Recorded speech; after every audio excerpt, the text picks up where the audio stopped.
Makatulungan. Tulungan bakit? Kanino? Kay Daddy Frankie. So, Kay Daddy Frankie. sana uwi na po sir.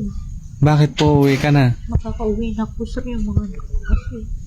Yung mga anak mo, Oo sir, tulungan mo naman ako. sasabihin natin kay Daddy Frankie. Oo sir, pasensya ka na yung mga anak ko.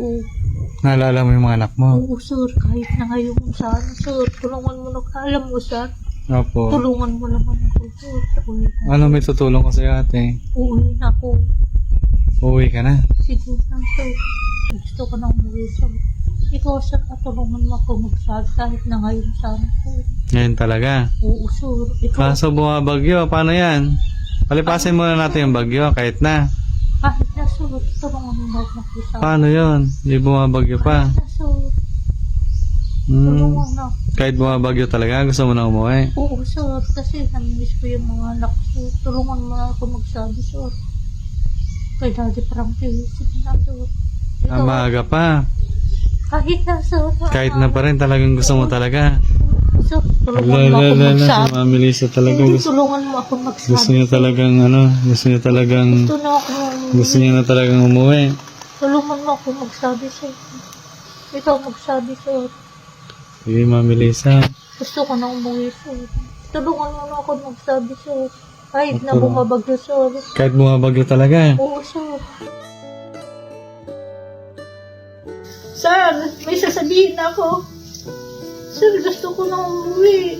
Pag ngayon sa... Anong gagawin natin? Ito ka sir. Turuan mo ko Paano gagawin natin?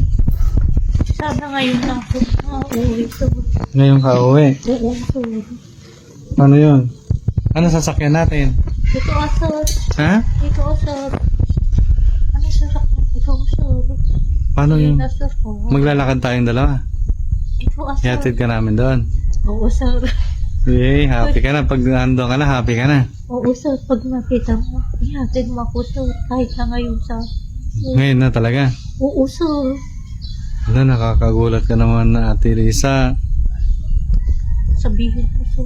Sabihin natin Oo, kay Daddy sir. Frankie. Oo sir. Anong gusto mong sabihin ko sa kanya? Uwi na siya ngayon ako sir. Ngayon na, Oo sir. makikiusap tayo. Oo sir. Ikaw ang... Paano yun, yung gamot mo? Kahit na... Kaya mo na bang uminom mag-isa ng gamot mo? Oo sir. Paano makakasiguro na maiinom mo yung mga gamot mo? Ikaw sir kasi gusto ka na umuwi sir. Gusto mo talagang umuwi. Oo sir. Sinasabi ko kay Daddy Frankie, uwi na ako sir. Pero nagsabi ka na kay Daddy Frankie. Hindi pa sir. Ha? Hindi pa sir. Bakit Uwi na ako sir. Yung mga anak ko kasi naalala ko. Naalala mo silang yakapin. Oo sir. Uwi na ako sir. Namimiss mo na talaga sila. Ikaw ang magsabi sir kay Daddy Frankie. Uy, sinabi ko kay kuya nga. Di ba sir? Nagsabi ka na rin kay kuya? Sinabi ko, tulungan mo naman ako magsabi sir. Kahit na ngayon sana sir. Kay Daddy Frankie. Pag nandito si Daddy Frankie, ano sasabihin mo sa kanya? Uwi na ako sir. Sabihin mo kay kuya. Uwi na ako sir. Di ba sinabi ko sa kanya sa inyo sir. Uwi na ako kasi yung mga anak ko sir. Araw-araw mo sila naisip. Oo sir. Hindi ka makatulog. Oo sir. Gusto ko nang umuwi sir. Tulungan mo ang ako magsabi sir. Opo, tutulungan ka namin, Mami. Sabot namin yung makakaya, no? Pero, isi-sure muna natin yung mga gamot mo kung may magpapainom dun sa'yo. Sabihin mo kay kuya Kasi hindi namin madesisyonan po. Mami, hindi rin namin madesisyonan hanggat walang paintulot si Daddy Frankie, no? Ikaw sir ang magsabi sa kanya. So, yun po mga kababayan, ito yung araw-araw na sinasabi ni Mami Lisa. Kasi nung last week, ganito rin, nung nandito yung si Manong Bini sa anak niya, gusto niya talagang sumama. So ngayon, gusto niya na ulit umalis, Ikaw, magpaalam. Oo, magpaalam na ako sir. Sinabi ko kay kuya sir. Tutulungan naman ako sir. Haba ng buhok mo, Mami, oh. Oo, di ba? Pabain muna natin yung buhok mo. Na, Si sir saka tumataba ka na. tulungan mo na ako magsabi sir Ang laki na ng pagbabago talaga ni Mami Lisa. Gusto niya nang umuwi sa tahanan nila. Gusto mo makasama yung mga anak mo? Oo, sir. Mm. Sir, tulungan mo ako magsabi. Nandito yung bunso mo, anong nararamdaman mo sa kanya? Nung nandito yung bunso mong anak, anong nararamdaman mo? Masaya ka? Masaya ako, sir. Pero gusto ko nang umuwi, sir. Ikaw, sir, tulungan mo ako magsabi kahit na ngayon sana, sir. Ngayon talaga. Oo, sir. Ikaw, Kaso bumabagyo, paano yan? Palipasin muna natin yung bagyo, kahit na. kahit na, sir, tulungan mo ako magsabi. Paano yun? Hindi bumabagyo pa. Kahit na, sir, Hmm. tulungan na. Kahit bumabagyo talaga, gusto mo na umuwi. Oo, sir. Kasi namimiss ko yung mga anak ko. Tulungan mo na ako magsabi, sir. Kay Daddy Frankie. Sige na, sir. Ang maaga pa. Kahit na, sir. Kahit na pa rin, talagang gusto mo talaga. Sir, tulungan mo ako Si magsabi. Mami Lisa talaga Hindi, gusto, tulungan mo ako magsabi. gusto niya talagang gusto niya talagang, Gusto na ako. gusto niya na talagang umuwi. Tulungan mo ako magsabi, sir. Ikaw magsabi, sir. Sige, Mami Lisa. Gusto ko na umuwi, sir. Tulungan mo na ako magsabi, sir. Kahit na Opo. bumabagyo, sir. Kahit bumabagyo talaga. Oo, sir. Talagang talaga. Tulungan mo Wala. na ako. Sinabi ko kay Kuya, tulungan mo naman ako magsabi. Mababasa tayo niyan. Kahit na, sir. Kahit na talaga. Oo, sir. Ipaglalaban mo talaga. Oo, sir. Anong sa Ilocano ang ipaglalaban? Ipaglalaban mo Oo. sana. Hindi ko na alam, sir. Kantahin mo nga. Ipaglalaban ko ng aking Hanggang sa dulo. pag-ibig. Oo. Sige nga, kantahin mo nga. Tapos, ikaw, tapos. Kanta ka muna, dito ka muna. Di ba masayang magkantahan dito? Nakita ka namin kumakanta ka eh. Kanta ka muna dito. Laban Dito. hanggang sa pag-ibig. Ganun lang sa kanta ko. Sige nga, kanta ka nga muna. Pero sabihin mo, sa Ano po sasabihin namin, pero kanta ka tulungan muna. mo naman ako, sir. Kawawa naman ako.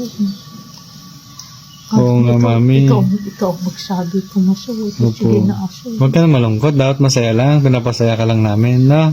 Gusto Oo, namin sir. kung masaya ka. Pero yung... Huwag ka na malungkot para makakapunta tayo dun sa mga anak mo. Oo, sir. Dapat masaya lang ha. Kanta-kanta ka muna. Ay, sir, may sasabihin ako. Sir. Sir, may sasabihin ako.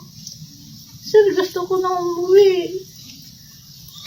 Sir, halika, may sasabihin ako. Kasi uuwi na ako. May sasabihin ako, sir. Gusto ko na umuwi, sir. Sir, may sasabihin. Ako, ihatid mo na ako, sir. Ha? Ihatid mo na ako, sir. Ayan na naman tayo eh. Na, sir. Kawawa na. Kawawa naman yung mga anak ko, sir. Hindi sila kawawa. Kasi inaalagaan ni Tatay Benny. Sige na, sir. Gusto ko nang umuwi, sir. Kasi war na ako, sir. Ha? Sige na, sir. Payagan mo naman ako, sir.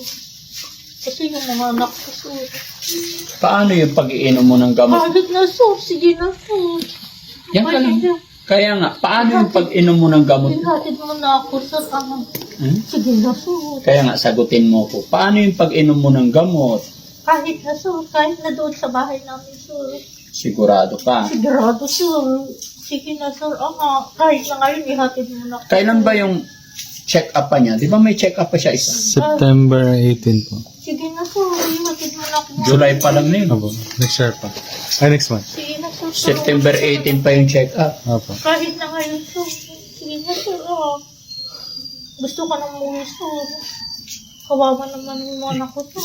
Sabi ko sa'yo, hindi kawawa yung mga anak mo kasi inaalagaan ni Tatay Benny. Saka po, Oo, sir. Mag-desisyon.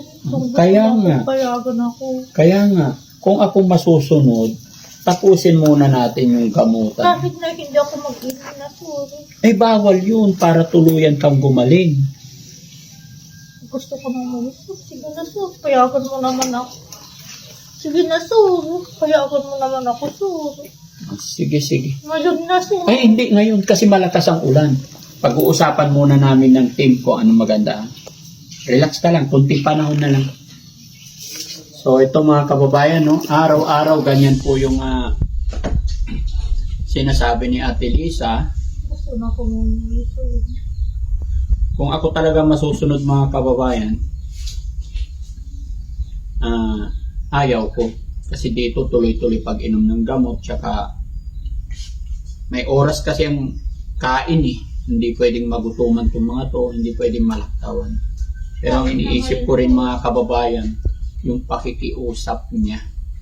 Kasi alam ko talaga mga kababayan sa nakikita ko, pag doon sa lugar nila, matatanda na po yung kanyang nanay, kanyang mga tiyahin, walang mag-aasikaso. Oo, mag-decision po. Kaya yun ang problema ko. Pero hindi rin naman natin pwedeng baliwalain yung karapatan ng tao. Karapatan niya.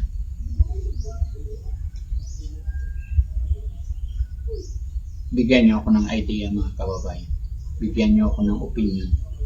Kasi araw-araw ganyan ang pakiusap ni Ate Lisa sa amin. Kasi ako po, payagan mo ako. Kasi napagod na ako talaga. Ikaw mag-isip. Pasensya ako na talaga gusto kong mag-isip. Ikaw mag-isip. Sana, ngayon na to. Pag-iisipan ko maigi. No? Pag-isipan ko. Saan ka? Ihi ka? Yan lagi yung sinasabi niya mga kababayan. So pag-iisipan namin kung ano ang pinaka-the best. Gaya na aking sinabi, minsan, no? Sa batas kasi minsan yung mga ganun nakakapagsabi na ng kanilang nararamdaman, hindi pwedeng baliwalain natin yung mga ganyan. May karapatan pa rin sila. Ito yung tinatawag na karapatan pantao. Although kung tayo talaga masusunod, hindi pa pwede kasi hindi pa natatapos yung gamutan. At alam naman natin mga kababayan na yung mga ganyang pasyente is talagang magiging maintenance na nila yung gamot nila. Pero mga kababayan, hindi ko pa alam talaga kung ano magiging final. Gaya ng aking sinabi, pag-iisipan namin mahigit, kakausapin ko rin si Tatay Benny. Baka sakali po na matutukan din ni Tatay Benny. Kasi ang kailangan talaga ni Ate Lisa, pagmamahal, pag-aaruga, iparamdam. Kasi kung ganyan lang ng ganyan, na yung isip niya is nasa mga anak niya, kahit anong pagpapainom ko ng gamot, baka magka-problema tayo lalo. Dahil yun ang lumalason sa isip niya, yung kawawa yung anak niya. Which is sinasabi ko na hindi siya kawawa, hindi kawawa yung kanyang mga anak. Ay mga kababayan, abangan niyo po yung susunod na mangyayari. No? Maraming salamat. God bless po.